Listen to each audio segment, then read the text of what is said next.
ഇരുകാലുകൾക്കും തളർച്ച ബാധിച്ച അഷ്റഫ് സുഹൃത്തിനൊപ്പം കാറിൽ യാത്ര ചെയ്യുമ്പോഴാണ് വഴിയിൽ ആക്രമിക്കപ്പെട്ടത്.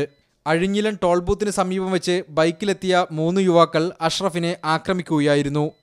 എൻ്റെ നെഞ്ചിലേക്ക് ചവിട്ടി, പിന്നെ ഇവിടെ തലക്ക് അടിച്ചു, പിന്നെ പുറത്തടിച്ചു, പിന്നെ പിന്നെ വേവലൊക്കെ വന്നപ്പോത്തിന് അവർ അങ്ങോട്ട് മാറിക്കളഞ്ഞു.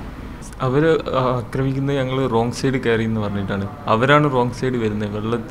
വെള്ളത്തിൽ അവർക്കൊന്നും അറിയില്ല. എന്നിട്ട് ഞങ്ങളെ വണ്ടി തടഞ്ഞു നിർത്തുകയും അടിക്കുകയും ഞങ്ങൾ ഇറങ്ങി പുറത്തേക്ക് മാറി. ഇവന് വണ്ടിയിൽ നിന്ന് ഇറങ്ങാൻ കഴിയില്ലല്ലോ, അവനെ പിടിച്ചു വലിക്കുകയും ചവിട്ടുകയും തലേൻ്റെ ഇവിടെ എല്ലാം. സ്വകാര്യ ആശുപത്രിയിൽ 3 ദിവസമായി അഷ്റഫ് ചികിത്സയിലാണെങ്കിലും വാഴക്കാട് പോലീസ് മൊഴിയെടുക്കാൻ പോലും തയ്യാറായിട്ടില്ല.